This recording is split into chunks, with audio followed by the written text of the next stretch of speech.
Welcome back. Welcome back, family. I'm Renee, I am Kyrie. and thank you for hearing us out. And for our longtime subscribers, thank you for sticking with us and hearing us out. And to our new listeners and new subscribers, thank you for coming around to hear us out. Thank you. And this is it. Yeah, this is the final episode on Dune. right. This is it. We've been building up to this. Mm-hmm. This is our 9th episode. So it's been Yeah. 3 episodes per part. Right. And yeah. So this is the finale. Mm-hmm. So I don't want to waste too much time with a prelude. I just want to get right into it. And there's a lot.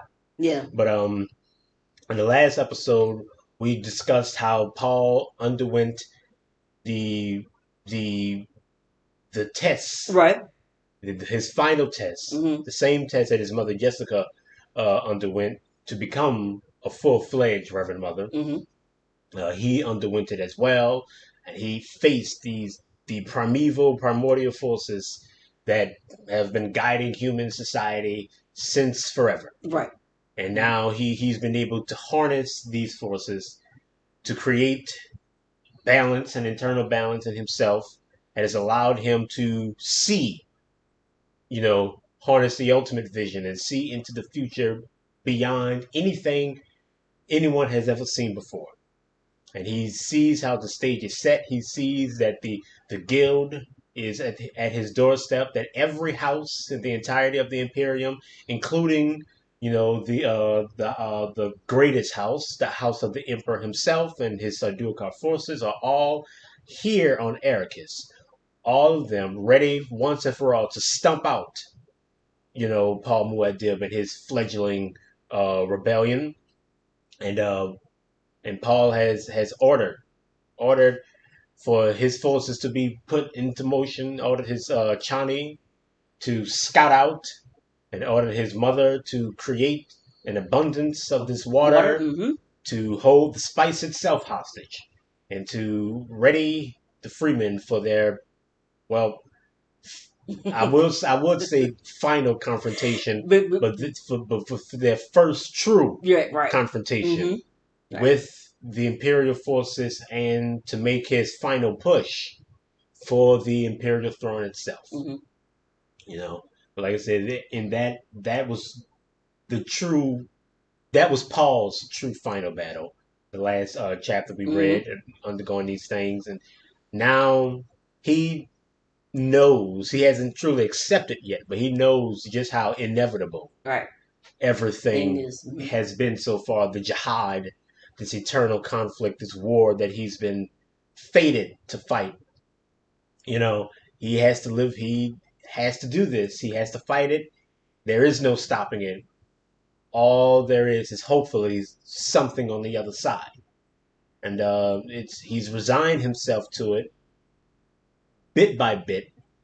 He hasn't truly accepted it, not until what we read today, what to read at this part. But the stage has been set, the forces are in play, and now all that's left for him to do is to fight it. Yeah, it's to fight this battle. And in the few chapters beforehand, we see how Paul scopes out. He scopes out the this giant spire that the Padishah Emperor has brought down onto Arrakis. He's brought this grand, just giant. There's no other way to describe it. This giant metal spire, comprised of all of his Sardaukar forces. Well, not all, but a great amount, majority of his Sardaukar forces, and also all of his attendants, all of his, there's bells and whistles. He brought all his servants, all his assistants. He brought everybody in this grand display of opulence and power.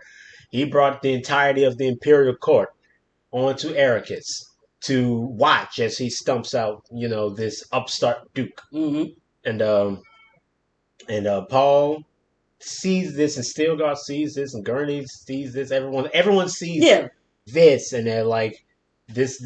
They are somewhat dumbstruck by just the level of confidence that, and the level of power that the emperor just seems to just Exude. effortlessly Yeah. have. That he is able to bring not just his forces, but all of his Hmm. attendants, the entirety of the imperial court, onto Arrakis. But it makes in none of the freemen, it doesn't phase them one bit, Yeah. Yeah. because Paul is a figure out of their dreams. Hmm. He's myth made form. He's the God man who walks among them. So they doesn't matter Right. what they have. Right. So Paul has cultivated this fervor, and now it is paying off. And Hmm. it's people with no fear Yep. who are ready to fight for him, for his cause, and for their dream, Hmm. for their freedom, for their revenge, for all these things, you know. And Paul, he's he wants to coincide his attack with this giant storm that he has called up. He's summoned up, because remember that there are weather Right. satellites over Dune Hmm. that are able to influence the pattern of weather on the planet. Hmm. So Paul has made sure that Right. there is this giant mother of a storm, you know, that is coming, and that to kind of disguise his push, Hmm. and he's also planning to use the family atomics on the shield Yes. wall Yes. that's out there, because the capital city Hmm. is kind of surrounded by this giant wall, the shield wall, and it's their first true obstacle. They want to get over, they want to get past it, and he's just going to use the family atomics on it. And Gurney is very nervous, because if Because he if once you he open that yeah, can, if he right? once you do that, Uh huh. then all the other families with all their family atomics could turn against you. But Right. Paul is like, I'm not using it on people. I'm not Right. using it on the house. I'm just using it to tear down a wall. Right. Right? But Gurney is like, that's splitting Hairs. hairs. Right. Yes. That Right. that's splitting hairs. And Paul says something about that. Hmm. Just this little excerpt from the prelude to the battle. He talks about the hair splitters. Said the hair splitters up there will welcome any point, Paul said. Let's talk no more about it. It's pretty much all he says, is Hmm. that nobody actually wants Right. to do this. Hmm. Nobody actually wants to use their family atomics. And when you're pushed to this point, this desert madman using his family atomics, you're going to really look for any reason to bow out, to not, Right. have to take those steps, and Hmm. not have to, do this final not have to commit, this planetary genocide. Everyone's going to be looking for that reason. Not to mention that it is Arrakis that they're going to have to do this on, the Right. one source of the spice melange. So if Arrakis goes, then Yes. That's the it. entirety of the Imperial You go comes to a right. standstill. So Hmm. they're going to be looking for any reason to not have to do this. Hmm. Including the guild itself. Even though the guild has, Right. Yeah. has marshaled all these forces, the Hmm. guild itself is going to be looking for every reason. But Paul isn't the one to make the first strike. He gets news that it is the Sarduakar and the Imperial legions who are going to who have made the first strike, because they made a push for Siege Tabur. The Sarduakar forces made a push for Siege Tabur, and even though all the fighting men are out, this is nothing but old men, children, and women, who are at this siege, and Paul gets word, you know, right before he makes command for his final push. He hears word that his son has been killed, was killed in the fighting, and that his sister has been captured by Sarduakar forces. You know, so Paul, Yes. he has to still himself, Right. knowing that his son is dead and that Hmm. his sister is in imminent danger, but his sister is different. Yes. So he's kind of less worried about her and more just stunned by the news of his own son's death. Hmm. But being Paul, seeing the future, he knew that this was a possibility. Everything's a possibility. Hmm. So he makes his command. He makes his final stand. Hmm. And we're going to see just how that affects, you know, the emperor and his contingent. Because now we're going to read this little chapter here Mm-hmm. about how the emperor is wants to question the baron about these crazy freemen that he now has to fight. Right. But yeah, we're going to read a little bit of this part, not the entirety of it, but yeah. So here we go. And Muad'Dib stood before them, and he said, "Though we deem the captive dead, yet does she live, for her seed is my seed, and her voice is my voice. And she sees unto the farthest reaches of possibility. Yea, unto the veil of the unknowable does she see because of me." He's talking about his sister. Mm-hmm. The Baron Vladimir Harkonnen stood with eyes downcast in the imperial artist chamber, the oval Selmic within the Padishah Emperor's hutman. The covert glances the Baron had studied, the metal wall, the room and its occupants, the nukers, the pages, the guards, the troops of House Adurka drawn upon around the walls, standing at ease there beneath the bloody and tattered captured battle flags that were the room's only decoration. Voices sounded from the right of the chamber, echoing out of a high passage. Make way for the royal person. The Padishah Emperor Shaddam IV came out of the passage into the audience chamber, followed by his suite. He stood waiting while his throne was brought, ignoring the Baron, seemingly ignoring every person in the room. The Baron found that he could not ignore the royal person, and studied the Emperor for a sign, any clue to the purpose of this audience. The Emperor stood poised, waiting, a slim, elegant figure in a gray Sardaukar uniform with silver and gold trim. His thin face and cold eyes reminded the Baron of the Duke Leto, long dead. There was that same look of the predatory bird, but the Emperor's hair was red, not black, and most of that hair was concealed by a Berserk Ebon helmet with the imperial crest in gold upon its crown. Pages brought the throne. It was a massive chair, carved from a single piece of haggled quartz, blue-green translucency shot through with streaks of yellow fire.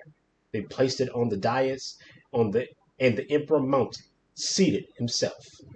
So not only is the Emperor entering, but his entire throne is entering.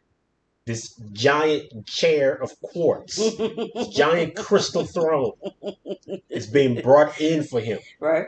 just for him to take a seat. This, like I said, this grand show of power. And the Mm-hmm. Baron is very nervous, because you don't know Right. what's at stake Uh-huh. here. Not to mention that it is his, it is his planet, Mm-hmm. for all imperial purposes, his planet. He is the one who's, truly supposed to be in control Right. of Arrakis, but it's his that's causing all So of these that's right. problems. That's Mm-hmm. giving, the Emperor all of these troubles, and so he doesn't really know how the Emperor's going to deal with this. He knows that his neck is on the line, so he's just looking, Right. just studying for any signs to see, what the Emperor might do. Right. You know, an old woman in a black outer robe, with hood drawn down over forehead, detached herself from the Emperor's suite, took up station behind the throne, one scrawny hand resting on the quartz back. Her face peered out of the hood like a witch caricature, sunken cheeks and eyes, an overlong nose, skin mottled and with protruding veins. The Baron stilled his trembling at sight of her. The presence of the Reverend Mother, Gaius Helen Mohane, the Emperor's truthsayer, betrayed the importance of this audience. The Baron looked away from her, studied the suite for a clue. There were two of the guild agents, one tall and fat, one short and fat, both with bland gray eyes, and among the lackeys stood one of the Emperor's daughters, the Princess Irulan, a woman they said was being trained in the deepest of the Bene Gesserit ways, destined to be a Reverend Mother. She was tall, blonde, face of chiseled beauty, green eyes that looked past and through him. "My dear Baron," the Emperor had deigned to notice him. The voice was baritone, and with exquisite control it managed to dismiss him while greeting him. The Baron bowed low, advanced to the required position 10 paces from the dais. "I came at your summons, Majesty." "Summons!" the old witch cackled. "Now, Reverend Mother," the Emperor chided, but he smiled at the Baron's discomfiture, said, "First you will tell me where you sent your minion, Thufir Howard." The Baron darted his gaze left and right, reviled himself for coming here without his own guards. Not that they'd be much use against Sardaukar. Still. "Well," the Emperor said, "he has been gone these 5 days, Majesty." The Baron shot a glance at the guild agents, back at the Emperor. He was to land at a smuggler's base and attempt infiltrating the camp of the freeman fanatic, this Muad'Dib. Incredible, the Emperor said. One of the witch's claw-like hands tapped the Emperor's shoulder. She leaned forward, whispered in his ear. The Emperor nodded, said, 5 days, Baron. Tell me, why aren't you worried about his absence? But I am worried, Majesty. The Emperor continued to stare at him, waiting. The Reverend Mother emitted a cackling laugh. What I mean, Majesty, the Baron said, is that Howard will be dead within another few hours anyway. And he explained about the latent poison and need for an antidote.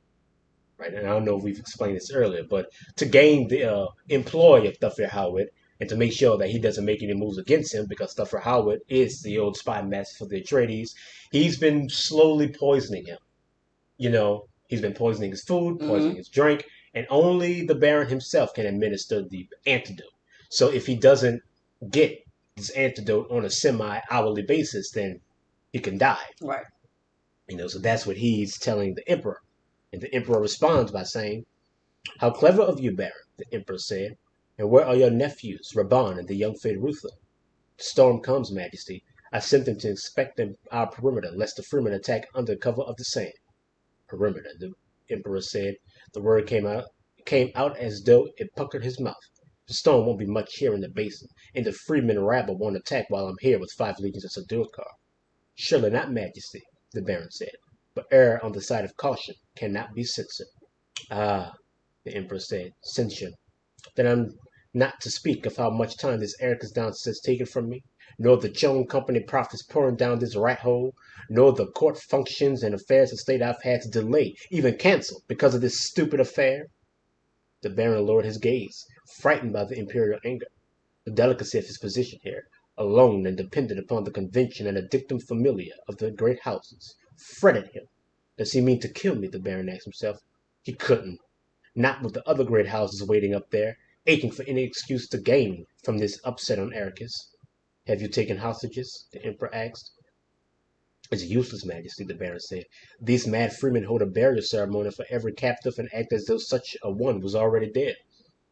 So, the Emperor said, and the Baron waited, glancing left and right at the metal walls of the cell Malik, thinking of the monstrous fan metal tent around him, such unlimited wealth it represented that even the Baron was awed. He brings pages, the Baron thought, and useless court lackeys, his women and their companions, hairdressers, designers, everything, all the French parasites of the court, all here, fawning, slyly plotting, roughing it with the Emperor, here to watch him put an end to this affair, to make epigrams over the battles and idolize the wounded. Perhaps you've never sought the right kind of hostages, the Emperor said. He knows something, the Baron thought. Fear set like a stone in his stomach until he could hardly bear the thought of eating. Yet the feeling was like hunger, and he poised himself several times at his expenses on the point of ordering food brought to him. But there was no one here to obey his summons. The Baron does not like to be powerless. Do you have any idea who this Muad'Dib could be? The Emperor asked. One of the Ummah, surely, the Baron said. A freedom fanatic, a religious adventurer. They crop up regularly on the fringes of civilization. Your Majesty knows this. The Emperor glanced at his truthsayer, turned back to scowl at the Baron. And you have no other knowledge of this Muad'Dib? A madman, the Baron said. But all freemen are a little mad. Mad? His people scream his name as they leap into battle. The women throw their babes at us and hurl themselves onto our knives to open a wedge for their men to attack us. They have no decency. As bad as that, the Emperor murmured, and his tone of derision did not escape the Baron. Tell me, my dear Baron, have you investigated the southern polar regions of Arrakis? The Baron stared up at the Emperor, shocked by the change of subject. But, well, your Majesty, the entire region is uninhabitable, open to wind and worm. There's not even any spice in those latitudes. You've had no reports from spice lands that patches of greenery appear there. There have always been such reports. Some were investigated long ago. A few plants were seen. Many thousands were lost. Much too costly, your Majesty. It's a place where men cannot survive for long. So, the Emperor said, he snapped his fingers and the door opened and his left behind the throne. Wait, let me read that. He snapped his fingers and the door opened at his left. Right. I missed the word. A door opened at his left behind the throne. Through the door came two Sadurka herding a girl child who appeared to be about 4 years old. She wore a black abo, the hood thrown back to reveal the attachments of a steel suit hanging free at her throat. Her eyes were freedom blue, staring out of a soft round face. She appeared completely unafraid, and there was a look to her stare that made the Baron feel uneasy for no reason he could explain. Even the old Bene Gesserit Truthsayer drew back as the child passed and made a warning sign in her direction. The old witch obviously was shaken by the child's presence. The Emperor cleared his throat to speak, but the child spoke first, a thin voice with traces of a soft palate lisp, but clear nonetheless. "So here he is," she said. She advanced to the edge of the dais. "He doesn't appear much, does he? One frightened old fat man too weak to support his own flesh without the help of suspensors." I think this is the first time that we on the show are Right. hearing from Aaliyah. Right. But like I said, Aaliyah is 4 years old, Mhm. but She's not like she right. underwent The the transformation. trial, the Yeah. transformation With Jessica. with Jessica. Mhm. So she holds just as much, perhaps even more, inside of herself than the Reverend Mother Gaia telling her, hey, she was born with that, Mhm. and her mere presence has this air of this aura of unease, of what I would say weirdness Mhm. that puts everyone on edge. So she speaks. When she speaks, it's like it's this lisping childlike voice, but with a certainty Right. that is unbecoming of a child. You know, it was such a totally unexpected statement from the mouth of a child that the Baron stared at her, speechless in spite of his anger. "Is it a midget?" he asked himself. "My dear Baron," the Emperor said, "become acquainted with the sister of Muad'Dib." "The sister?" Baron shifted his attention to the Emperor. "I do not understand." "I too sometimes err on the side of caution," the Emperor said. "It has been reported to me that your uninhabited south polar regions exhibit evidence of human activity." "But that's impossible," the Baron protested. "The worms. They're saying clear to the—" "These people seem to be able to avoid the worms," the Emperor said. The child sat down on the dais beside the throne, dangled her feet over the edge, kicking them. There was such an air of sureness in the way she appraised her surroundings. The Baron stared at the kicking feet, the way they moved, the black robe, the wink of sandals beneath the fabric. "Unfortunately," the Emperor said, "I only sent in 5 troop carriers with a light attack force to pick up prisoners for questioning. We barely got away with 3 prisoners and 1 carrier. Mind you, Baron, my Sadurkar were almost overwhelmed by a force composed mostly of women, children, and old men. This child here was in command of one of the attacking groups."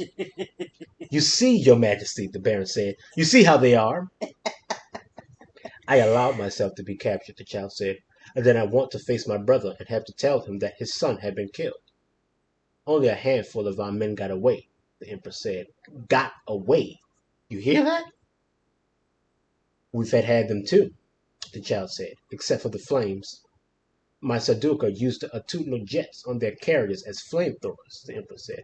"A move of desperation, and the only thing that got them away with their 3 prisoners. Mark that, my dear Baron. Sadurka forced to retreat in confusion from women and children and old men."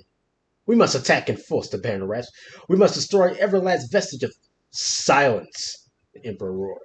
He pushed himself forward on his throne. "Do not abuse my intelligence any longer. You stand there in your foolish innocence and—" "Majesty," the old truthsayer said. He waved her to silence. "You say you don't know about the activity? Eh?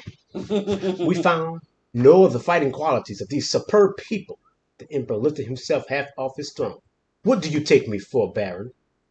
The Baron took 2 backward steps, thinking it was Raban. "He has done this to me. Raban has—" "And it's fate to speak with the Duke Leto," the Emperor purred, sinking back into his throne. "How beautifully you maneuvered it." "Majesty," the Baron pleaded, "what are you—" "Silence!" The old Bene Gesserit put a hand on the Emperor's shoulder, leaned close to whisper in his ear. The child seated on the dais stopped kicking her feet, said, "Make him afraid some more, Shaddam. I shouldn't enjoy this, but I find the pleasure impossible to suppress." "Quiet, child," the Emperor said. He leaned forward, put a hand on her head, stared at the Baron. "Is it possible, Baron? Could you be as simple-minded as my truthsayer suggests? Do you not recognize this child? Daughter of your ally, Duke Leto?" "My father was never his ally," the child said. "My father is dead, and this old Harkonnen beast has never seen me before." The Baron was reduced to stupefied glaring when he found his voice. It was only a rasp. Who? I am Aaliyah, daughter of Duke Leto and the Lady Jessica, sister of Duke Paul Muad'Dib, the child said. She pushed herself off the dais, dropped to the floor of the audience chamber. My brother has promised to have your head atop his battle standard, and I think he shall.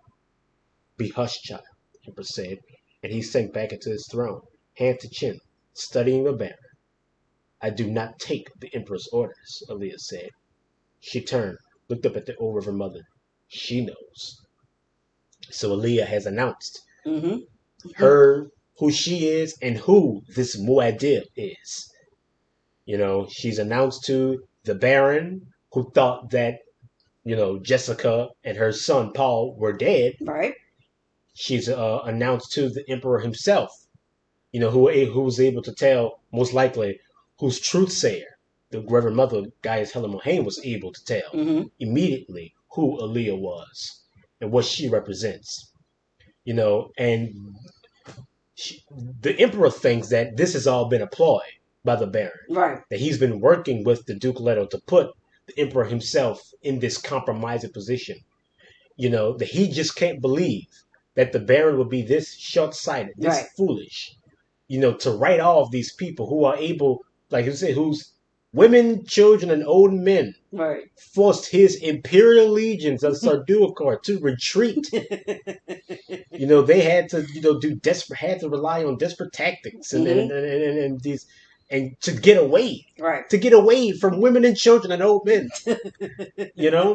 So he thinks that the Baron has to be on this. That he can't be this foolish to write off these people. But you have to understand that the entirety of the Imperium has written off these people. That's right.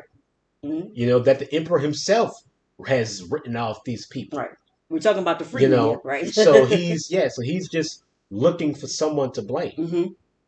So when the Emperor says this, when the Emperor does, so when Aaliyah, announces that, I don't take the Emperor's orders, that I am here because I allowed myself to be captured to tell you that my brother is alive, that the true Duke of Veracruz is alive, and he is coming for the Baron, and he's coming for everyone. And my mama too. Everybody's here. Everyone's here. Right. So I'm going to skip forward a little bit because there is this one part that I want to get to, and it's the death of the Baron Vladimir Harkonnen, who dies unceremoniously. Yes. There's something very unceremonious about this whole thing. It's beautiful. But so to set the stage a bit, the Aaliyah has been chiding the Emperor and the Reverend Mother. She's been getting under their skin, telling them that I think the Reverend Mother calls her an abomination. That the Reverend Mother says that your mother, the Lady Jessica, ought to be killed for even giving birth to you. Right. For doing this. And Aaliyah says, you know not of me. You know not of the struggles of my mother. You don't know the ramifications of her decisions on where she was when she made it and why it was made. You think you know, but you don't. You're foolish and you ought to shut up. Right. Stop speaking on things you don't know about. Right. You and your Emperor. You are the one who allowed him to think he was secure enough to come to this planet, my brother's planet, with his Sardaukar forces and all his pages and attendants, thinking that he was going to be able to win this battle. You led him here to his death. He will lose here.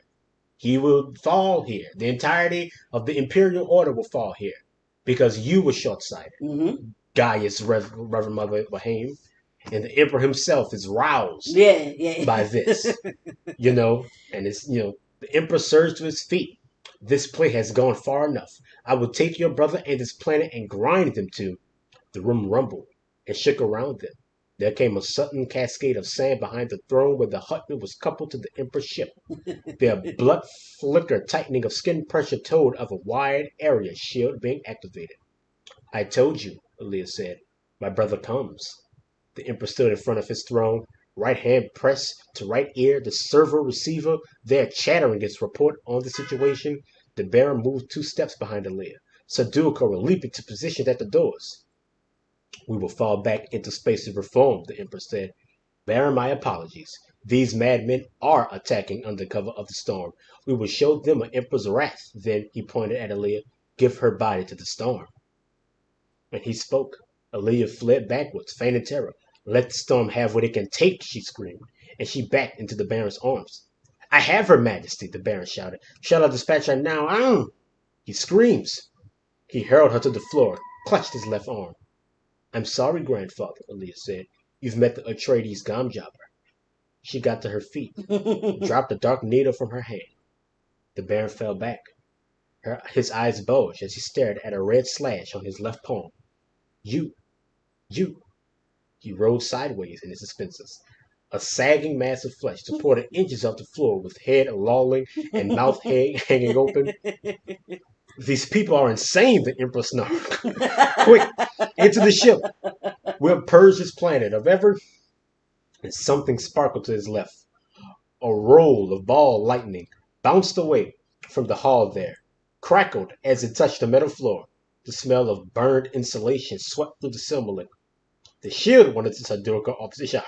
The outer shield is down. Yeah. so as the Emperor is surges to his feet, he's had enough of Aaliyah's chiding, and he says, "Don't or make no mistake. I'm going to kill your brother. Right. I'm going to kill everybody on this planet. I am the Emperor." And then this loud crackling, this thunder, rocks the entirety of his metal hutment, his giant metal spire. And then he said, "Well, here it goes. My brother is here. Let's see what you got." And then the Emperor says, "You know what? I apologize. Right. These people are crazy. They are crazy. They are fool enough to do something like this." And the Emperor says, "All right, let's show them what we're about. Kill Aaliyah." Right. And Aaliyah says, "Kill me if you can." Right. The Emperor grabs hold of her. I mean, not the Emperor. The Baron grabs her. And she uses the gom jobber needle, the same needle that Paul was tested with. Right. At the very beginning of our story here, uses it to kill her grandfather. We'll get into that. we've already established very early on that Jessica is the Baron's daughter. And he sees his slash on his hand in the full excitement. He stops being careful. He underestimates his child. Right. His child. And the Baron usually always has his shield up. Always takes precautions. But in the excitement of this and just trying to, get on the Emperor's good side to show that that he isn't a part of this. That please don't destroy my house. He makes a mistake, and it cost him his life. Yes. And the Baron ends up just this floating mass of flesh. Just hanging off the thing. Ugh. And the Emperor is like these what? people are out of their mind. Right. And then another shot. Right. As a family of atomics brings down the shield wall. And Paul's forces begin to pour in. And the Emperor's like, all right, it's time to roll out. Right. It's time to go. We need to fall back to the ship. Right. But nothing will save them. He looks out and he sees sandworms. Right. And Freeman. Right. Riding sandworms. Right. Giant, gargantuan monolithic creatures. And the Freemen are jumping off of the back of these creatures. They're jumping and fighting this. Yeah, they're saying, boy, screw them. They're stabbing and killing his Sadurka. Right. Falling. Right. Like they're cutting through him like butter. They have to fall back all the way to their ship. And he sees the guildsmen who have to fall back with them. In the tumult. Right. Their contacts in their eyes fall on, and he sees the blue within blue. And he knows that these panicked, scared guildsmen are addicted to the spice. Right. They have some connection to this planet. That we know what the deal is, but the Emperor doesn't. So now he knows that there's only one route left for them. treachery, Right. subterfuge. Right.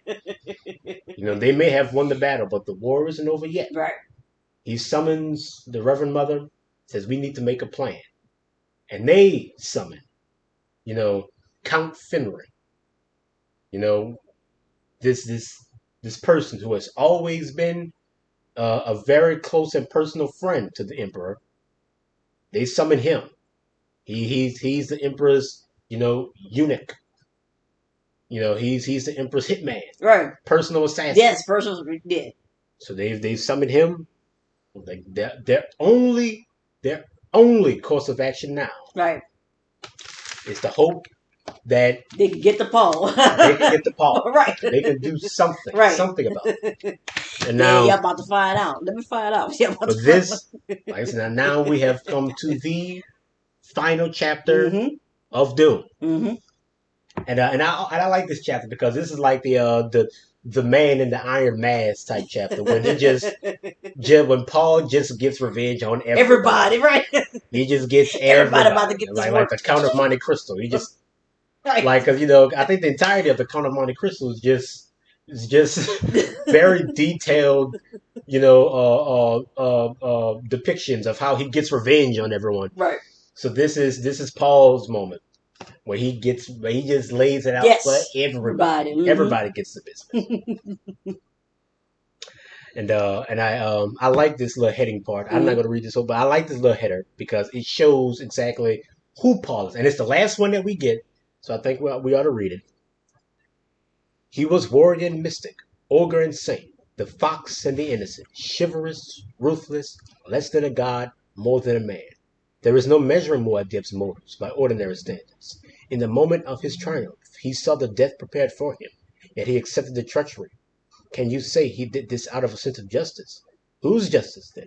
Remember, we speak now of the Muad'Dib, who ordered battle drums made from his enemy's skins, the Muad'Dib who denied the conventions of his ducal past with a wave of his hand, saying merely, I am the Kwisatz Haderach. That is reason enough. So now we see. Mm-hmm. Here's one of my favorite parts here. Let me see if I can get to it. It's 490p.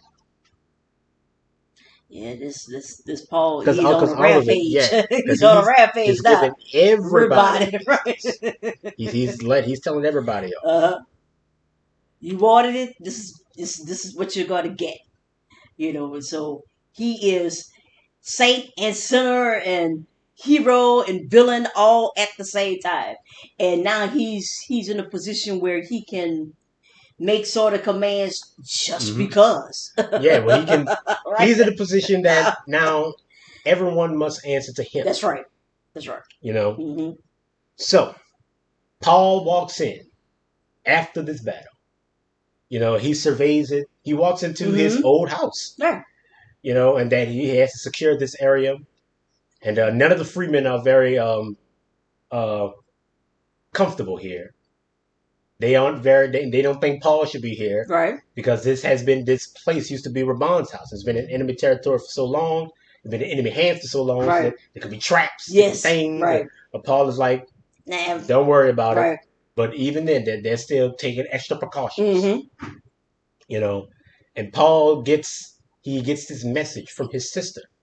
And this is how he gets it, which is, well, of course. Of all the uses of time vision, this was the strangest.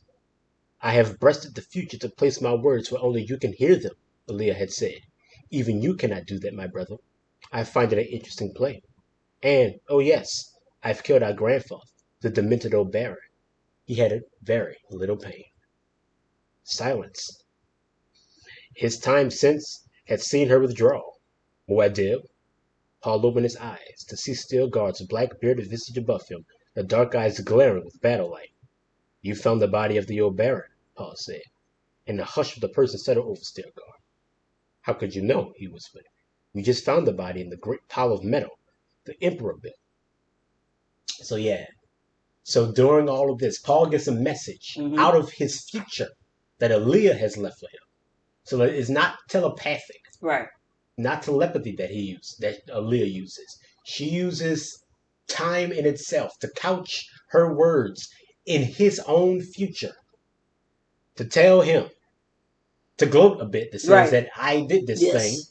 and that I have killed our grandfather. He is dead. He died in very little pain. Yep. You know, and so this when he says this to Stilgar, Stilgar shocked. You're like, how did you know? We How just did go. you know? And there's this part here that I really like. That really shows the cost Mm-hmm. of this victory on him, on his person, on what the Muad'Dib means. You know, and it's sad. It's a sad little thing. Like I said, the entire book is kind of tinged with it. But he says, "My mother's sick with longing for a planet she may never see," Paul said, "where water falls from the sky and plants grow so thickly you cannot walk between them." "Water from the sky," Stilgar whispered. In that instant Paul saw how Stilgar had been transformed from the freeman knave to a creature of the Liza Nagaib, a receptacle for awe and obedience. It was a lessening of the man, and Paul felt the ghost wind of the jihad in it. "I have seen a friend become a worshipper," he thought.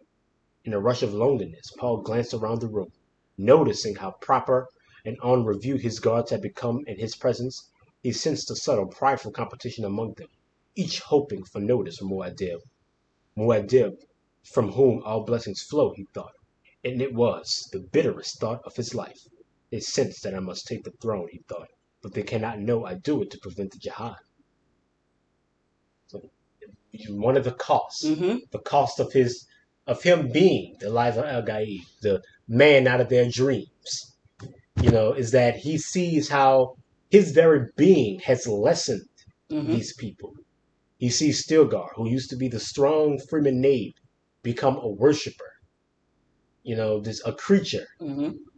He has lessened himself in the presence, of the Muad'Dib, and how all these people, are silently vying for his notice, Mm-hmm. for his blessing, and he's bitter about it because he knows that he will never ever be able to be Paul.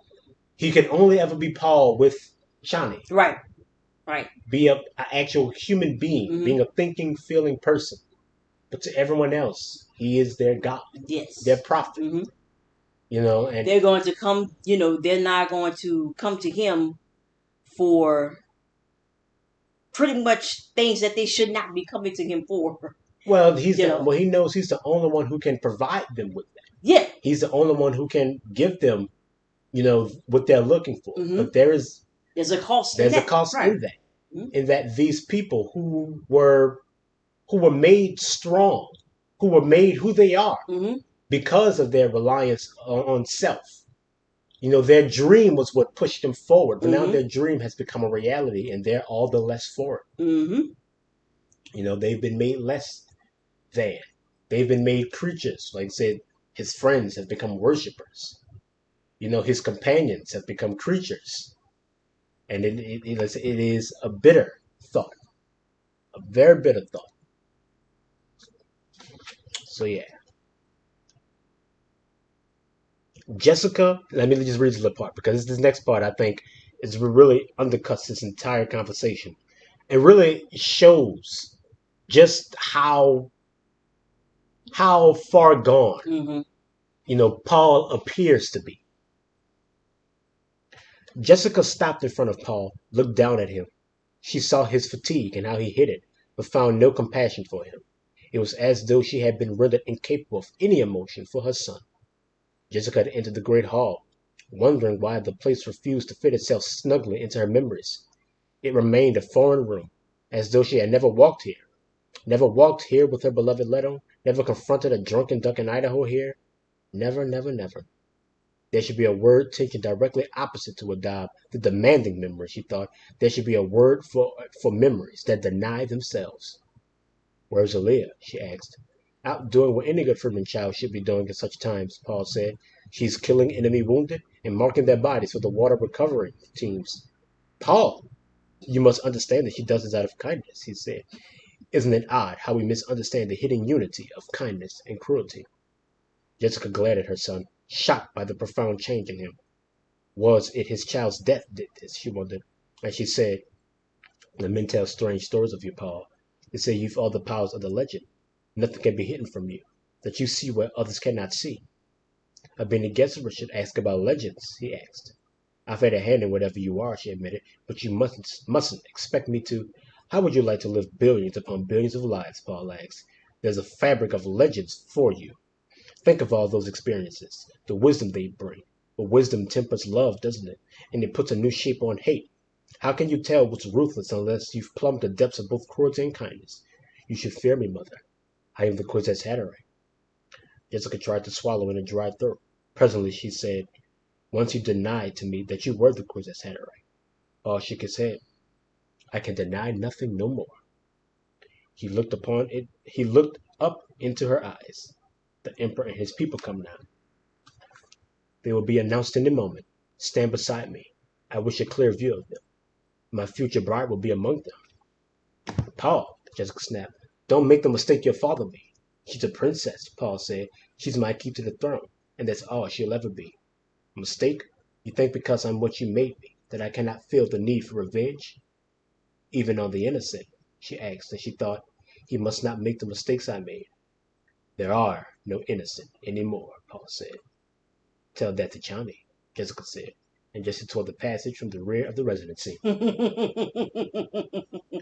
So this is like you can tell this is the last chapter, Right. Because Frank Herbert is dropping all the nugget, all the Jews, just pouring it all into this last little part here, and Paul talks to Jessica, and Jessica, who has seen her son go from being her son to the Kwisatz Haderach, to this person that she can't sympathize with, who she can't feel, because he's not a person anymore. He's a figure, a symbol. You know, he's become more than what she had ever hoped for. Like you know, a callback to the very first chapter. He said that's what she wanted. She wants whatever parent wants for their child, for their child to be different, for their child to be better, to be more. And she's gotten exactly what she's hoped for, and it's a bitter thing. She can't sympathize with her own son anymore. You know, and like I said, this whole book is tinged with that melancholy, that there is no victory in this, that this is the requiem knell for everyone and everything. You know, for Paul, who can no longer be his mother's son. You know, and Jessica, who can no longer be a mother to his son, to her son, because he's the Kwisatz Haderach. He's more. He's billions upon billions of lives. He is everything. You know, and he sees the intrinsic connection between kindness and cruelty. He knows what he must do. What kindness will be couched in his cruelty. But he knows that no one will understand, not even his mother, will truly be able to see the full form of what it is that he's creating. You know, that while Paul exists, while he's around, no one can be innocent. Because no one can hide anything. There is no more ignorance. There is no more room for interpretation. There is only Paul. So he asks his mother to stand aside and say that when they come, the Princess Irulan will be amongst them. You know, we've kind of seen the princess. We haven't seen the Princess Irulan, but a lot of the heading quotes come from her. You know, and he knows that to wed the princess is his key to the throne. But that's all. That's all she'll ever be. Is his wife. Is the key to the throne. Right. That he won't. That the mistakes that that she made in not marrying the Duke Leto and not doing these things is not the mistake that Paul is making. Right. Something else is being told here. But he's like, but Jessica knows that this is going to hurt Chani. You know, so that's why there's reproach in her voice. And she's right to reproach him. But like I said, but now we've come to the part where, like I said, this is what the Paul lays the wood to everybody. You know. So here we go. Let me see. It's page 500. Right. And yeah.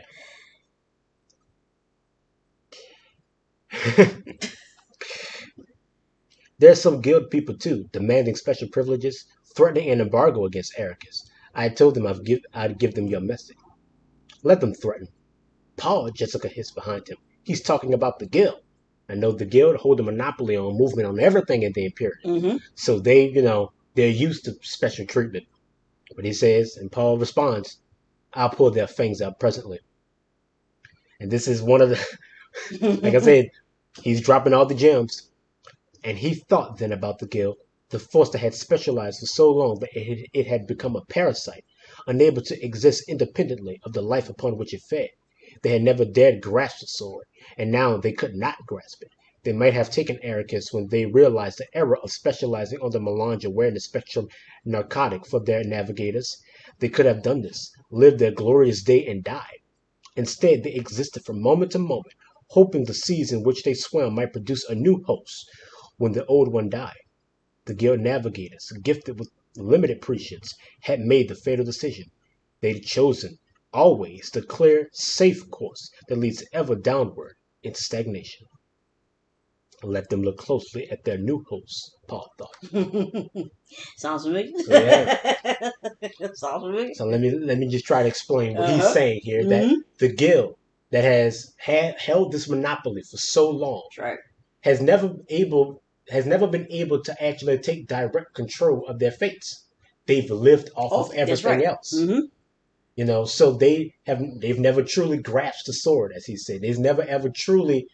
They could have taken control of Ericus at some point, but now they can't take control. They are incapable of taking control.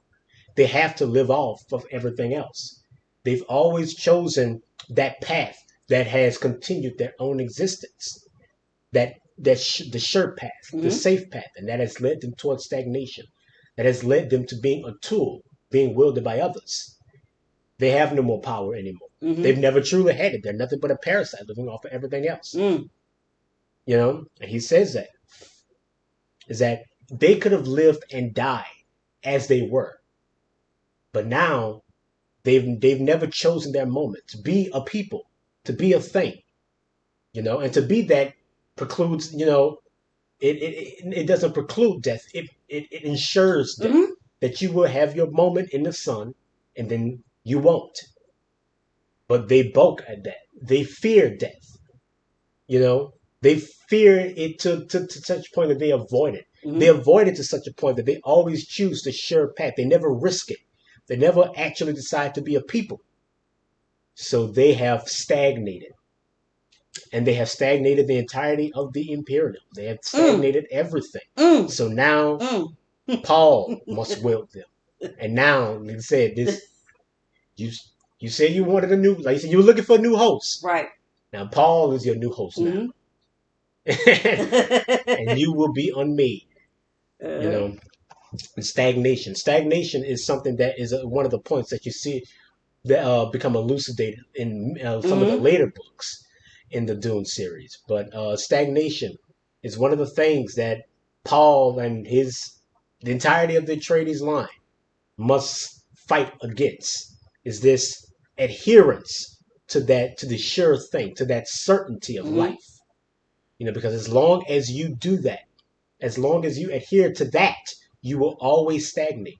You will never ever choose a thing, never take a chance, because on the future, on being what you are, you're always going to try to be. You're never going to get to being. You're never going to actually get to live in those moments. You're going to live off. You're going to become a parasite. You're going to stagnate. So yeah. So like I said, he's going to pull out their fangs presently. He's going to put them in their place. So yeah. So as these people walk into the room, the Emperor and the Reverend Mother, Paul looks around. He looks over the group. He casts his gaze. Paul swept his gaze across the group, saw women who hid signs of weeping, saw the lackeys who had come to enjoy grandstand seats at a Sardaukar victor, and now stood choked to silence by defeat. Paul saw the bird-bright eyes of the Reverend Mother Gaius Libohaim glaring beneath their black hood, and beside her the narrow furtiveness of faded Ruth Harkonnen. There's a face time betrayed to him, Paul thought. He looked beyond Federer then, attracted by a movement, seeing there a narrow, weaselish face he's never before encountered, not in time or out of it. It was a face he felt he should know, and the feeling carried with it a marker of fear. Why should I fear that man, he wondered. He leaned toward his mother, whispered, "That man to the left of the Reverend Mother, the evil-looking one. Who was that?" Jessica looked, recognizing the face from her Duke's dossiers. "Count Finneran," she said, "the one who was here immediately before us. A genetic eunuch and a killer." The Emperor's errand boy, Paul thought, and the thought was a shock crashing across his consciousness, because he had seen the Emperor uncounted associations spread through the possible futures, but never once had Count Finneran appeared within those preacher visions. It occurred to Paul then that he had seen his own dead body along countless reaches of the time web, but never once had seen his moment of death. Have I been denied a glimpse of this man because he is the one who kills me? Paul wondered. So Paul looks over this imperial contingent. He sees the Emperor, sees the Reverend Mother, sees Fade Ruther, the new head of House Harkonnen now that the Baron is dead. But he also sees Count Finneran. He sees a face that he can't place, which is weird for Paul, because he can place everyone's face. He sees everything. But he looks at this Count Finneran, and he asks his mother, "Who is that man?" And he feels like he should know it, and he feels like he should be afraid of this man. So he asks, asks his mother who this man is. His mother tells him that he is the eunuch killer, the one, who oversaw, the emperor's, what should I say, stock, who over interests. He overlooked the emperor's interests on Arrakis, before they came. And if you read the book, you would know that there was a message left for Jessica by Count Finneran's wife, who is a Reverend Mother, a part of the Bene Gesserit. So the interplay has always been there, and his pull has always kind of been there. And then Paul is shocked, and he thinks to himself that I have seen the Emperor countless times throughout my adventures. I have seen all his associates. I have seen everything about this man, but I have never seen Count Finneran. How is it that this man is able to avoid my gaze? And he knows that at the end of this path, he has seen countless times his own death. And it's like, is it because that Count Finneran is the man to kill him? Is that why he's never been able to see him? But we're gonna find out. We're gonna find out. Everything's gonna be found out in this little. It's the last chapter, right? So it's the only way we're gonna be able to see it. And and this is the part where I think he begins to where he lays out his plan for the guild. So there's a massed armada of the great houses in space over Arrakis right now, the Emperor said. I've but to say the word, and they'll... Oh yes, Paul said. I almost forgot about them. He searched through the Emperor's suit until he saw the face of the two guildsmen, spoke aside to Gurney. Are those the guild agents, Gurney? The two fat ones dressed in gray over there? Yes, my lord. You two, Paul said, pointing. Get out of there immediately and dispatch messages that will get that fleet on its way home. After this, you'll ask my permission before. The guild doesn't take your orders, the taller of the two barked. He and his companion pushed through to the barrier lances, which were raised at a nod from Paul. The two men stepped out, and the taller leveled an arm at Paul and said, You may very well be under embargo for your... If I hear any more of your nonsense from either of you, Paul said, I'll give the order that'll destroy all spice production on Arrakis. Forever. Are you mad? The tall guildsman demanded. He fell back half a step. You grant that I have the power to do this thing, then? Paul asked. The guildsman seemed to stare into space for a moment, then. Yes, you could do it, but you must not. Ah, Paul said and nodded to himself. Guild navigators, both of you, eh? Yes, the shorter of the pair said. You would blind yourself, too, and condemn us all to slow death. Have you any idea what it means to be deprived of spice liqueur once you're addicted? The eye that looks ahead to the safe course is closed forever, Paul said. The guild is crippled. Humans become little isolated clusters of their isolated planets. You know, I might do this thing out of pure spite or out of ennui. Let us talk this over privately, the taller guildsman said. I'm sure we can come to some compromise, that is. Send the message to your people over Ericus, Paul said. I grow tired of this argument. If that fleet over us doesn't leave soon, there'll be no need for us to talk. He nodded toward his communications men at the side of the hall. You may use our equipment. First, we must discuss this, the tall guildsman said. We cannot just do it, Paul bawled. The power to destroy the thing is the absolute control over it. You've agreed. I have that power. We are not here to discuss or to negotiate or to compromise. You will obey my orders or suffer the immediate consequences. He means it, the short guildsman said, and Paul saw the fear grip him. Slowly, the two crossed to the Freeman communications equipment. Will they obey? Gurney asked. They have a narrow vision of time, Paul said. They can see ahead to a blank wall, marking the consequences of disobedience. Every guild navigator on every ship over us can look ahead to that same wall. They'll obey. Mm-hmm. So Paul lets them know. He calls out to these guildsmen. Yeah. Hey, hold up. While he's talking to the emperor, is telling them all the great houses are in over space, and with one order that I can, I'll loose all those forces here. And they're like, oh, hold on, wait. Oh, yeah, I almost forgot. What them guild people at? You two come here right quick. Right. I'm gonna need y'all to tell your guild navigators to take all them people home. Right now. Do it now. And they're like, we don't take orders from you. And they say, okay. Oh, you don't? Well, I'll destroy all the spice then. I'll destroy everything. And then they're like, well, you can't do that. Are you crazy? Right. You would condemn the entire imperium to a slow death. And he says, oh, I know. Right. I know that I'll condemn the entire imperium to death, and I might just do it out of pure spite because I'm so disgusted by what I see. Right. I would stop all movement in the galaxy. All humans will be isolated to their own little planet, and we'll all die, isolated, alone, with no connections, unable to see each other, unable to be with each other. Mm-hmm. I might do it, and like I say, out of pure spite or ennui, which is just because. Yeah. I might do it just because I can. Right. But they're like, please. And they're like, you can't do this. We're like, I can. Yeah. You know that I can. You can see that I can, right. And I will if you don't do what I say. Right. And so they have no choice. Right. And you can use our communication equipment. And Gurna asks them, how will they obey? And they said, when they look to the future, they see the consequences of them disobeying. Mm-hmm. They see a blank wall. They see nothing. The end of all their pretense. So yeah, they'll obey. Yeah. Like I said, this is his Count of Monte Cristo moment. Right. This man in Iron Mask. It's him getting revenge on everybody. So after he does this, mm-hmm.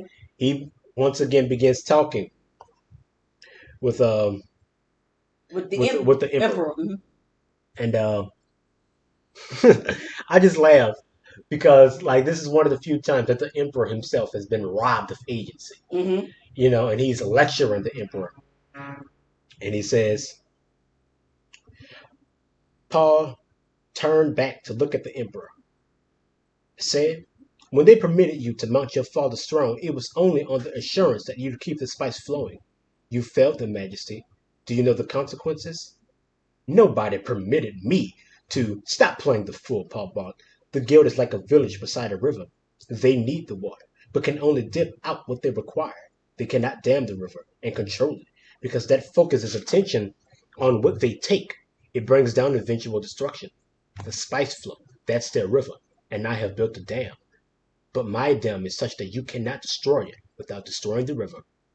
The emperor brushed a hand through his red hair, glanced at the backs of the two guildsmen.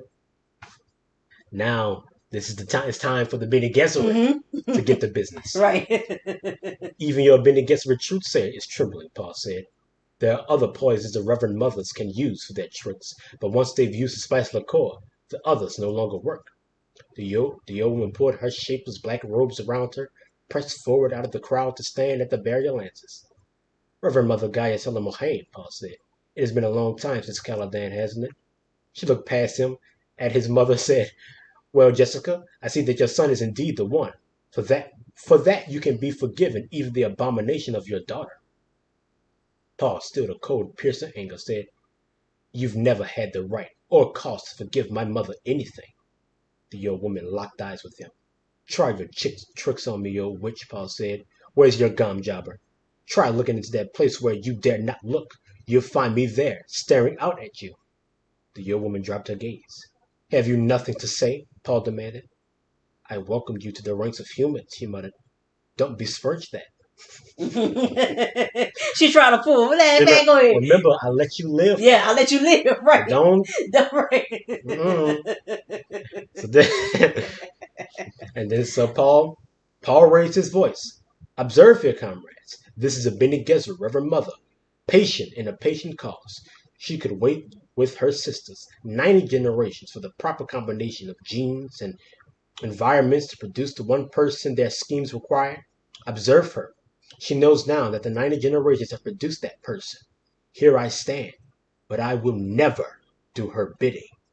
Jessica, the old woman screamed. Silence him. Silence him yourself, right. Jessica said. Paul glared at the old woman. For your part in all of this, I could gladly have you strangled, he said. But you couldn't prevent it, he snapped as she stiffened in rage. But I think it better punishment that you live out your years, never able to touch me or bend me to a single thing your scheming desires. Jessica, what have you done? The old woman demanded. I'll give you only one thing, Paul said. You saw part of what the race needs, but how poorly you saw it. You think to control human breeding and intermix a select few according to your master plan? How little you understand of what. You mustn't speak of these things, the old woman hissed. Silence, Paul roared. The words seemed to take substance as it twisted through the air between them under Paul's control. The old woman reeled back into the arms of those behind her, face blank with shock at the power with which he had seized her psyche. Jessica, she whispered. Jessica. I remember your gum jobber, Paul said. You remember mine. I can kill you with a word. The freemen around the hall glanced knowingly at each other. Did the legend not say, and his word shall carry death eternal to those who stand against righteousness? So yeah, once again, now he took care of the guild. Now he got to let these Reverend Mothers know. And the Reverend Mothers have been, like he said, you all have been slowly controlling the entirety of the Imperium, using your breeding plans to try to create me. You tried to create and harness the ultimate power. But when you do that, you can't control this power. That's right. You cannot control it. It's like trying to control a sun, a force of nature. That is not for you to do. You were foolish. Right. You created this. You set the Imperium on this entire path of suffering and pain under your control to try to create the ultimate power. And know that it has been created, and you will never control me. You will never bend me to your will. As a matter of fact, I will bend you to mine. I could kill you for your short-sightedness. Yep. But I recognize that it's short-sightedness, so I won't kill you. I will just forever be outside of your control. And I will take your breeding program. That's right. I will control it. I am in control. Right. And when she tries to rally, he says silence. Yeah. With such control, with such power, that it renders the Reverend Mother inert and say, remember the gum job. Remember the needle at my neck that you held? This one is mine, and know that I can kill you with a word. Yep. And look, and the freemen, they like, say something. That's what the prophecy says. Yeah, prophecy says that, right? Paul truly is exactly what everybody's been looking for. Amen. And if you can recall back to when Paul first meets Reverend Mother Gaius in the Mohaim, she uses her voice, her control. When she tells Paul to come close, to step forward, to put your hand in the box. To do all these things that Paul he has no other choice but to do what she says. But now, it's been reversed. Everything's been reversed. So like I say, this is his Monte Cristo moment. He's just letting everybody know that there is a new king, there's a new emperor, there's a new power. A whole shift of the balance has been made. And even though nobody wants to believe it, everybody's fighting. Everyone. Right. He's letting everybody know exactly what this is. Even if he were to die here, you will not be able to unstop what's coming. Right. So yeah. Paul turned his attention to the princess royal standing beside her emperor father. Keeping his eyes focused on her, he said, Majesty, we both know the way out of our difficulty. The emperor glanced at his daughter, back to Paul. You dare, you, an adventurer without family, or nobody from, you've already admitted who I am, Paul said. Royal kinsman, you said. Let's stop this nonsense. I am your ruler, the emperor said. Paul glanced at the guildsmen standing now at the communication equipment and facing him. One of them nodded. I could force it, Paul said. You will not dare, the emperor grated. Paul merely stared at him. The princess Warrior put a hand on her father's arm. Father, she said, and her voice was silky soft, soothing. Don't try your tricks on me, the emperor said. He looked at her. You don't need to do this, daughter. We've other resources that... But here's a man fit to be your son, she said. The Yoruba mother, her composure regained, forced her way to the emperor's side. She leaned close to his ear and whispered, She pleads your case, Jessica said. Paul continued to look at the golden-haired princess. Aside, his mother said, That's Irulan, the oldest, isn't it? Yes. Chani moved up to Paul's other side. Do you want me to leave, Muad'Dib? He glanced at her. Leave? You'll never leave my side again. There's nothing binding between us, Chani said. Paul looked down at her for a silent moment and said, Speak on the truth with me, my Sahaya. And as she started to reply, he silenced her with a finger to her lips. That which binds us cannot be loosed, he said. Now watch these matters closely, for I wish to see this room later through your wisdom. So Paul lays it out. Tells the emperor, you know how to fix this. Right. I can marry your daughter. Right. I can marry into your family, or she can marry into mine. Mm-hmm. And we can finish all of this. The emperor's like, not a chance in hell. Right. You know, but the Princess Irulan is like, I am meant to rule. Mm-hmm. This is what I'm meant for. He beat you, bro. Right. He beat you. You cannot say he's not the rightful ruler. And if we want to survive this, I have my part to play. Mm-hmm. And the Reverend Mother's like, she's right. Yeah, she's right. Pleading your case. And Chani sees it like, do you want me to leave? Right. Because you're about to get married to this other girl. Right. And they're like, don't leave. Right. Don't leave. Never leave. Please, for the love of God. Right. Don't leave. Stay here. Right. And watch as these moments develop. Because I guarantee you, nothing has changed between us. Right. Nothing. You know? And so the emperor, he's like, this is what one of this? This is another one of my favorite parts, because this is when he's talking to Jessica, mm-hmm. and it says Paul spoke to his mother. She reminds him that it's part of their agreement to place a Bene Gesserit on the throne, and Irulan is the one they've groomed for. He's talking about the Reverend Mother Gaius Mahane. Was that their plan? Jessica said. Isn't it obvious? Paul asked. I see the signs, Jessica snapped. My question was meant to remind you that you should not try to teach me those matters in which I instructed you. Paul glanced at her, caught a cold smile on her lips. Gurney Halleck leaned between them and said, I remind you, my lord, that there's a Harkonnen in that bunch. He nodded toward the dark-haired, faded Ruther pressed against the barrier lance on the left. The one with the squinting eyes. There on the left. As evil a face I've ever seen. You promised me once.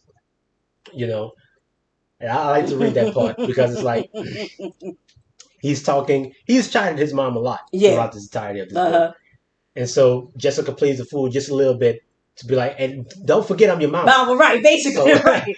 Don't forget that I taught you. Right. So sounds familiar. And she got a little cold smile on her face, a little sarcastic little interplay between the two. And then Gurney comes in and says that there's a Harkonnen here. And you promised me an Harkonnen. You know? So here. And this is, I'm not going to read this part because it's just a fight between, let me just tell you what happened. Yeah. You know, Faye Ruther declares candidly and says that I have the right to challenge you, Paul. Our houses are in war, right? Right. So are you going to stand behind all your women in here? Are you going to stand behind your mom and your sister and all these other people? Or will you fight me? Right. Paul looks to the emperor and says, is he a part of your entourage? Because people a part of your entourage have been given my word as the Duke to be unharmed. Is he a part of your entourage? And it says, He speaks to himself. He asks for himself. The Emperor takes his chance that fate might kill this dude, Right. and then says, he's a part of my entourage, and if Mm-hmm. he wants to challenge you, it is full right. And then Paul says, all right, All right. I accept the challenge. Right. Time to get this Then work. everybody presses forward. Right. Jessica and Gurney's like, you promised me Right. a freeman. Right. You don't have to do this. Right. I'll fight him. Right. And Jessica and Chani all them press forward like, you don't have to Do this. this, right? But he has his father. And he has his father. Mm-hmm. He has his grandfather. Mm-hmm. His grandfather, the one who faced the bull. And it's that wild part of himself who's just like, no, I'm going to fight him. Right. And and his mother reminds him that there's other ways you can do this. You can poison them. There are other routes you can take. You don't have to do this like this. And he's like, no, I'm going to fight him straight up. I'm going to kill him right here. Right. And then that's how I'm going to do it. That's how I'm going to, right. And they're like, why is he doing this? Why is he doing this? Mm-hmm. He doesn't have to risk this fight with this guy. Mm-hmm.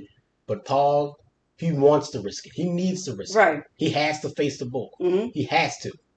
And he tells Gurney that you suffered much from the Harkonnens, and so have I. This is Canley. Only I can fight for this, and that's what I'm going to do. Right. And he fights against Fate Ruther, and Fate Ruther has this needle, this poison needle, on his waist. That he has that through their fight, Paul begins to get an awareness of that he's trying to scrape him with his needle. Right. And as a paralytic that will paralyze him, and then right, and then, allow for the final blow. Right. Now, Paul also knows that Fate Ruther has been conditioned by the Bene Gesserit, that there is a word that he can say that will paralyze him. Right. But Paul is refusing to use this word. And in his refusal, gives Fate Ruther the upper hand.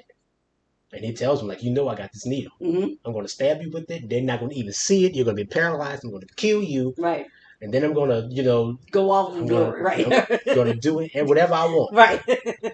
He's whispering it to him. Right. And then he says, and Paul screams as every voice in his head is screaming for him. It's like, Paul, please just say the word, paralyze this guy, take the advantage. And he screams, I will not say it. He screams, I won't say it. And then that in and of itself, because Paul has been silent the entire fight, he screams, I won't say it. And that shocks Fate Ruther. Mm-hmm. He's like, what? Really? And that moment of hesitation gives Paul exactly what he needs to throw a ball from him. And he stabs him right through the jaw. And the point of the blade goes right into his brain. It's very descriptively described. Yeah, right. And he takes his cries knife, this curved blade, this tooth. Tooth of the sandworm, right. Sandworm, it shoves it right in his head. That's it. Fight over, he's dead. Yeah. Oh, you good, dead. And throughout all of this, Count Finnery has been maneuvering. Mm-hmm. He's been maneuvering, and now Paul is tired from this battle. This battle goes on for a few pages. Yeah, it does, right, okay. Because it's very descriptive. It's very descriptive. They go back and forth, but just know that Paul kills him. Yeah. Paul stabs him in the head. Yep. He's dead. Right. And now, after all of this, the Emperor turned and looked at Count Finnery. The Count met his stare. Gray eyes against green. The thought lay there clearly between them, their association so long that understanding could be achieved with a glance. Kill this upstart for me, the Emperor was saying. The Atreides is young and resourceful, yes. But he is also tired from long efforts, and he will be no match for you anyway. Call him out now. You know the way of it. Kill him. Slowly, Fenrir moved his head, a prolonged turning until he faced Paul. Do it, the Emperor hissed. The Count focused on Paul, seeing with eyes his Lady Margot had trained in the Bene Gesserit way, aware of the mystery and hidden grandeur about this Atreides youth. I could kill him, Fenrir thought, and he knew this for a truth. Something in his own secretive depths stayed the Count then, and he glimpsed briefly, inadequately, the advantage he held over Paul, a way of hiding from the youth, a furtiveness of person and motives that no eye could penetrate. Paul, aware of some of this from the way the time nexus boiled, understood at last why he had never seen Fenring along the webs of prescience. Fenring was one of the might-have-beens, and almost Kwisatz Haderach, crippled by a flaw in the genetic pattern, a eunuch. His talent concentrated into furtiveness and inner seclusion, A deep compassion for the Count flowed through Paul, and the first sense of brotherhood he'd ever experienced. Finneran, reading Paul's emotion, said, Majesty, I must refuse. So let me explain Right. again what's going on here. Uh-huh. That Count Finneran was someone who could have been a Kwisatz Haderach, Right. but he was a eunuch, which means he could not spread. His vision could not be cast outwards. Mm-hmm. It can only be cast Inwards. Right. And it collapsed in on itself to create a blind spot for Paul, to create some type of a shield Mm-hmm. that Count Finneran is able to use to hide from prescient vision. And Paul recognizes this, and he feels a kinship with Count Finneran, a brotherhood that he has never felt before. Right. Because Count Finneran is the only one out of all these people who can understand what it's like to be a Kwisatz Haderach, to have this type of vision. And Count Finneran feels a kinship with him and knows that he cannot kill Paul Muad'Dib. And he tells his friend, the Emperor, that he cannot. And the Emperor gets so upset he slaps him across the face. And he said, he says, and Count Finneran tells him, out of our past friendship, I will allow you to have that. Right. But you won't do this again. That's right. This battle is over. Right. And knowing that it is truly over, truly, truly over, the Emperor has no choice. Right. All of his treachery has failed. All of his plans has failed. Fate of Ruther is dead. Right. The eunuch will not kill Paul Muad'Dib. Mm-hmm. So he has no choice. And then Paul tells his mother and his sister and Chani to overlook all of this for him. And and this is how it ends. The last little part here. Paul stared down into her eyes, remembering her suddenly as she had stood once with little Leto in her arms, that child now dead in the violence. I swear to you now, he whispered. He's talking to Chani, that you'll need no title. That woman over there will be my wife, and you but a concubine, because this is a political thing, and we must weld peace out of this moment. Enlist the great houses of the Landsrod. We must obey the form. Yet that princess shall have no more of me than my name, no child of mine, nor touch, no softness of glance, nor instant of desire. So you say now, Chani said. She glanced across the room at the tall princess. Do you know so little of my son? Jessica whispered. See that princess standing there, so haughty and confident? They say she has pretensions of a literary nature.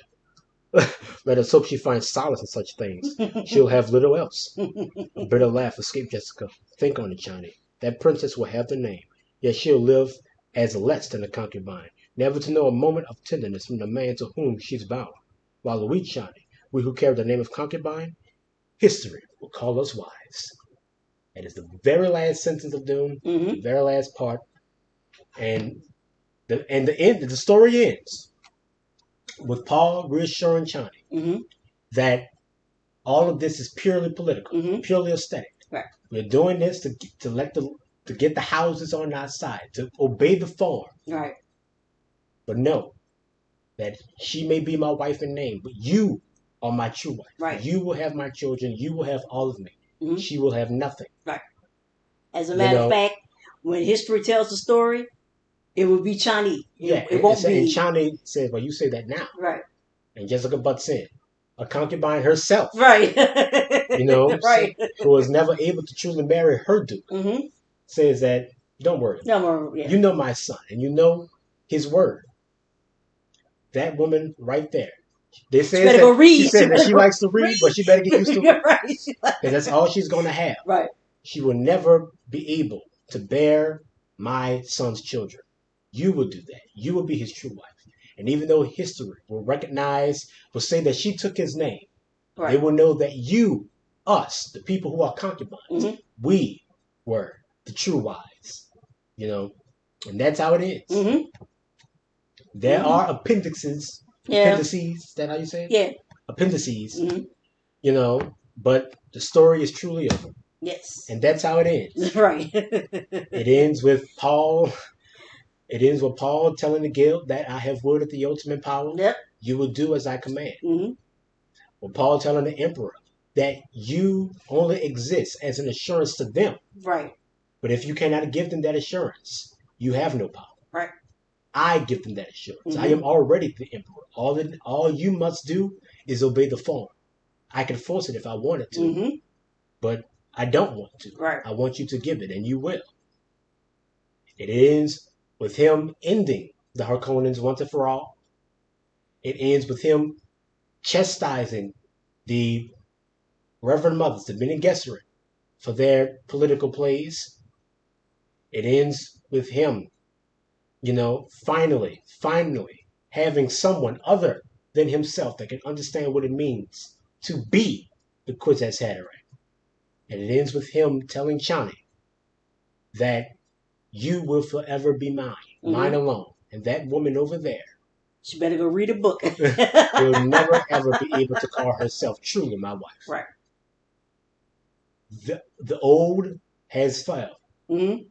The old Imperium has fallen. That's right. The Emperor is beaten. And now comes jihad. Yes. Yes. So like I said, the battle is over. The war it's just beginning. is just beginning. Uh-huh. And it won't be war. The war is over. Genocide has come to the Imperium now. Yes. Yeah. Mm-hmm. And Paul knows he can't stand against it. Mm-hmm. He tried to fight it. He tried futilely. He tried to become emperor to stop it. But he can't. He can't stop it. Mm-hmm. He is it. The moment has come. And it's all come down to this. To finally, reluctantly, after everything, accepting what he is meant to be. Mm-hmm. Story's over. Yeah. That's how it is, and that has been Dune. Yes. It's been fun as far as I'm concerned. It's been great because I feel like so much of this book, it really it highlights it and it enhances a lot of the conversations that we have had, over the years, Mm-hmm. and particularly with the episodes that that we've been doing. In conclusion, Mm-hmm. we have alluded to Dune many a times before we actually read it, Mm-hmm. about why and it's so powerful and Mm-hmm. all the lessons we've gotten from Dune, and hopefully that you've been able to take away from us talking about Dune. Mm-hmm. But this story is one of power and perspective. Mm-hmm. It's one of choice and lack thereof. It is a story of a person who was never meant to be just a person, who was meant to be the ultimate leader, the prophet, the duke. He was meant to be both a religious and political leader, a cultural leader, the leader. Mm-hmm. It has robbed him of his freedom. His vision has trapped the entirety of the Imperium, of the galaxy, everyone, into this conflict, into this jihad, this race consciousness, this terrible purpose. The universe was stagnant. It was growing older and colder, losing motion. And to renew itself, it did the only thing it knew it could. Mm-hmm. War. And this cycle of renewal, it is a terrible one. It is one that he does not want, but it is all that he can be. And the rhythms of his story, the plight of Paul Muad'Dib, is the plight that everyone who finds himself in that position of feeling like you know what's going on, Mm-hmm. that you have the answers, and you feel compelled to answer, to live it, to do it. You feel compelled to be exactly what everyone's been looking for, because you know and you feel like you have the answer. But this story shows us what happens when someone does have the answer, Mm-hmm. when there are absolutes, when there is no more nuance, when there is no more room for conversation, no more room for growth. All there is left is conflict. We think that that's where we are now, Right. but we're not. There is no one leader, no matter how hard we try to create it, to live out this passion play, Mm-hmm. again and again. It always comes down to us. leaders lesson us, whether they be religious, Political, whatever. political, whatever. They lessen us because they take agency away from us and we become a part of their story instead of this story being about us and the collective working toward it, the goal of living in peace, of a true harmony between all peoples. We'll never be able to get that if we're relying on everyone else to do it for us. You know, as long as you're relying on a Paul, as long as you're following this race consciousness, this terrible purpose, this impetus that leads toward this eternal conflict, you will never ever be able to find that renewal, quote unquote, that you're looking for. You'll never be able to find what you're looking for. All you'll ever get is war, right, and death, and Paul Muad'Dibs, and the loss of agency. You know, that's what Dune means to me. Dune has shown me the fallacy of feeling like you are the only one, of feeling like you are the one that was meant to fix it, that you're the one who's going to be able to do it right. After all the failures, that you're the one. The point of this world is to be broken. It is to fail. And as long as you engage in it this way, that's all you will ever do. If we want to get to that thing that we say we want to get to, then we cannot engage with our world this way. Correct. We cannot lead like we used to lead. We cannot fight like we used to fight. It's going to take something else. It's going to take something outside of the jihad, outside of this endless conflict that has permeated the entirety of the human condition. It's going to take faith. It's going to take something more. It's going to take us being what we say we're supposed to be. Right. It's outside of that race consciousness. I always go back to that race because I've heard that so much, from us, from black people, in our books. And I was saying this race consciousness. We always have to be conscious of this race, but it's always tending toward this, toward this fight that we have to answer the call. We have to give them what they're looking for, and all these things. And that's what that means. It means jihad. It means death. Why would we choose that? Right. Why would we choose that? We don't have to. We can choose something else. We can be something else.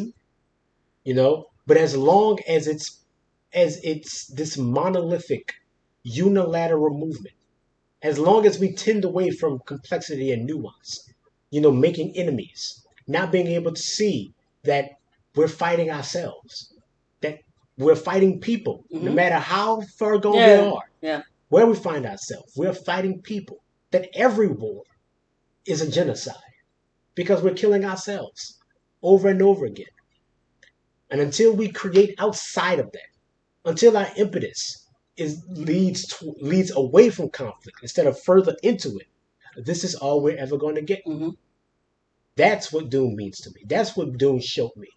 It showed me the fallacy of our race consciousness. It showed me the fallacy of the human condition. And hopefully it has shown you that we don't have to walk a particular path. Yeah, that thing that we say in the very first episode, that we are no longer reacting. That Afrocentricity isn't a reaction. It's not a battle. Right. It's not a war. It's not a weapon. Right. It is a choice. It is a way of life. It is an understanding. It is a commonality. It is a unity. So yeah. So that's where we are, right? It's the end of Dune. And if you have any questions or comments, leave them in the comments. And thank you for hearing us out. Thank you.